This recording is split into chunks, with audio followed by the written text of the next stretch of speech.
आय में करीब 14% की बढ़ोतरी देखने को मिली। मुनाफा 74% बढ़कर आया है। मार्जिन्स में भी सुधार देखने को मिला। आगे का ग्रोथ आउटलुक कैसा तैयार हो रहा है, उस पर सब पर बातचीत करने के लिए मेरे साथ जुड़ रहे हैं जिंदल स्टेनलेस के एग्जीक्यूटिव डायरेक्टर और ग्रुप सीएफओ अनुराग मंत्री। मिस्टर मंत्री, स्वागत है आपका सीएनबीसी आवाज पर।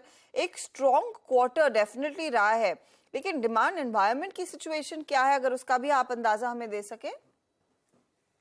तो हर्षिता, जैसे डिमांड में जो हमारे एक्सपोर्ट मार्केट है, हमारे लार्ज एक्सपोर्ट मार्केट है यूरोपियन यूनियन और यूएस, उन दोनों में हम देख रहे हैं कि we are seeing a slow down and demand challenges in these two market.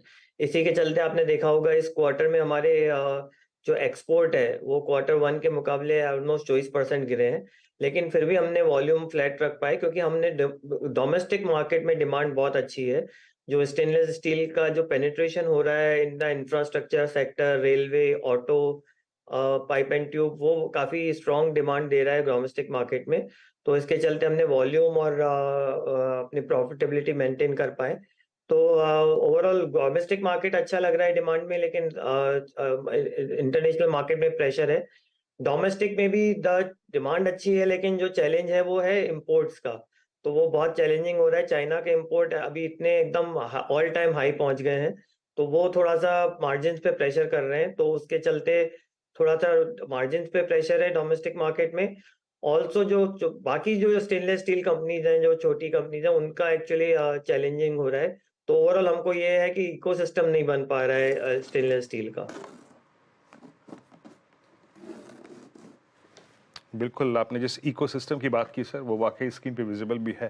जैसे कि आपने कहा सर कि आई मीन यूरोप, यूएस वैसे ही कमज़ोर हैं, ऊपर से चाइना की अगर आप देखें जो जो जो जो इम्पोर्ट्स भारत में हो रहे हैं, प्लस बाकी एशिया में भी। अब आप देखिए, आपने जो वो इंडोनेशियन एसेट्स को थोड़ा सा लिक्विडेट करने का फैसला लिया है, क्या इसी के मद्देनज़र लिया है, और इसमें अंतिम डिसीजन मतलब कब तक हो जाएगा, इसकी संभावना कब है? और एक और चीज़ सर, डोमेस्टिक मार्केट ही क्या अगले 2-3 क्वार्टर्स तक आने वाली ड्राइविंग फोर्स रहेगी आपके मुताबिक? आपने एकदम सही कहा। इंडोनेशिया में भी अभी क्या हो रहा है कि क्योंकि इंडोनेशिया में largely is now controlled by the Chinese producers, तो उसके चलते क्या हो गया, यूरोप वहां से, बिकॉज चाइना पे पहले बैन लग गया था यूरोप एंड यूएस में ऑन एक्सपोर्ट करने पे, अभी ऑन इंपोर्ट फ्रॉम चाइना, अभी वही सेम बैन यूरोपियन यूनियन और यूएस ने इंडोनेशिया पे भी लगा दिया, बिकॉज मोस्टली वो सब चाइनीज मटेरियल ही है और चाइनीज मैन्युफैक्चरर है। तो उसके चलते जो हमारा इंडोनेशिया की कोल्ड रोल यूनिट थी उस पे भी इम्पोर्ट ड्यूटीज लग गई थी वहां पे यूरोपियन यूनियन में, इसलिए वो बहुत वायबल नहीं रहा। तो इसके चलते टू अवॉइड दैट, बिकॉज वो अननेसरी कंसोलिडेटेड पी&एल पे हमारे प्रेशर डालता है इन गोइंग फॉरवर्ड।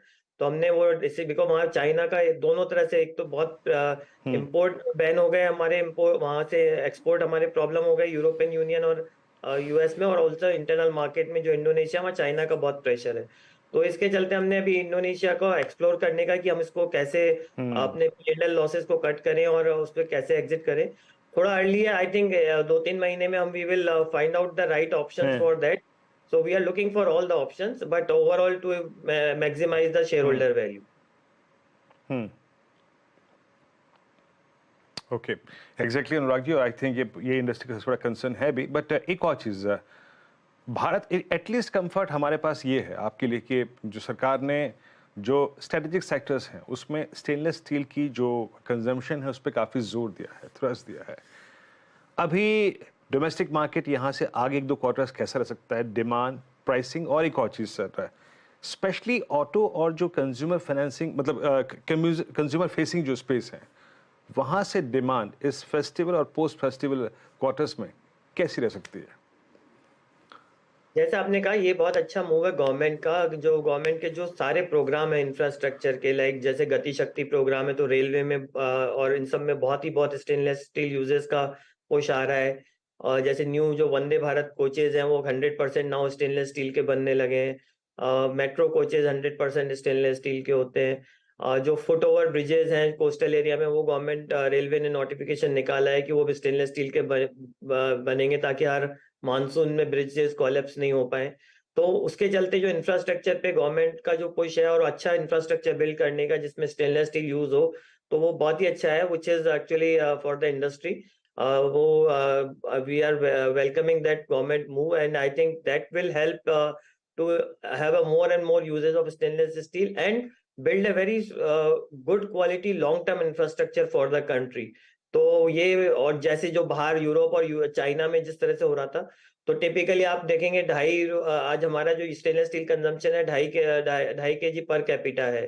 तो उसके बजाय जो यूरोपियन मार्केट में है वो almost 30 kg per capita, China में 30 kg पर कैपिटा के अराउंड है। तो अभी हमारे को बहुत लंबी जर्नी तय करनी है इंफ्रास्ट्रक्चर में। ऑटो में आपने कहा, auto, railway, all these segments are pulling up a good demand on stainless steel. आपका जो फेस्टिव सीजन वाला जो बात है वो हम देख रहे हैं डोमेस्टिक में, हम कह रहे हैं कि डिमांड बहुत अच्छी है, strong, because all these reason जो सारे अक्रॉस द सेक्टर। खाली डोमेस्टिक मार्केट में डिमांड का कोई चैलेंज नहीं है। डिमांड इनफैक्ट कंज्यूमर अवेयरनेस बढ़ रही है स्टेनलेस स्टील को ज्यादा से ज्यादा यूज करने की, क्योंकि लॉन्ग टर्म रहता है, कोरोजन नहीं होता है।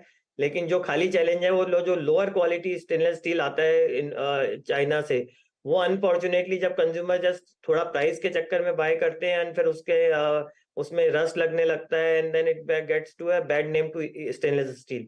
तो उसको थोड़ा सा गवर्नमेंट को कंट्रोल करना चाहिए, बिकॉज जो स्टेनलेस स्टील का इंपोर्ट है फ्रॉम चाइना, वो ऑलमोस्ट आज जो हमारे पास दूसरा प्लेयर है जो PSU ओन प्लेयर है, उससे 5 गुना ज्यादा इंपोर्ट चाइना से आ रहे हैं। तो actually China has become the second largest after us, so in the country in stainless steel market.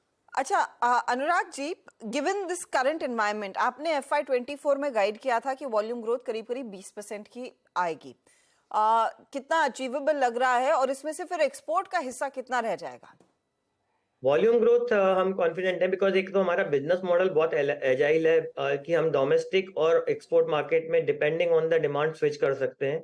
और खाली इसी में नहीं, मार्केट्स में हम इनफैक्ट सेगमेंट वाइज भी बहुत अच्छे से अपने प्रोडक्ट स्विच कर सकते हैं, बिकॉज हम वर्ल्ड में one of the rare stainless steel company है जो सारे प्रोडक्ट रेंज बनाती हैं। तो हम between auto, railway, consumer durable, जिस भी सेगमेंट में डिमांड आता है उसके हिसाब से अपने प्रोडक्ट बना सकते हैं। तो इसके चलते हम वॉल्यूम पे बहुत कॉन्फिडेंट है कि 20% प्लस वॉल्यूम ग्रोथ हम अचीव कर पाएंगे इस साल। उसमें एक्सपोर्ट मिक्स का आपने कहा, अभी एक्सपोर्ट मिक्स इस क्वार्टर में गिरा था almost 25% as compare to Q1, but overall Q4 में हमको लगता है कि थोड़ा export market should be better. कुछ नए मार्केट भी हम डेवलप कर रहे हैं, जैसे साउथ कोरिया का मार्केट है, साउथ अमेरिका का मार्केट है, मिडिल ईस्ट का मार्केट है, ये हम बिसाइड US एंड यूरोप। तो उसके चलते हमको लगता है अराउंड 15% मिक्स रहेगा हमारे ओवरऑल सेल्स में एक्सपोर्ट का इन FY24। बहुत बहुत शुक्रिया अनुराग जी हमारे लिए समय निकालने के लिए, and wishing you all the very best for the remaining half of the year.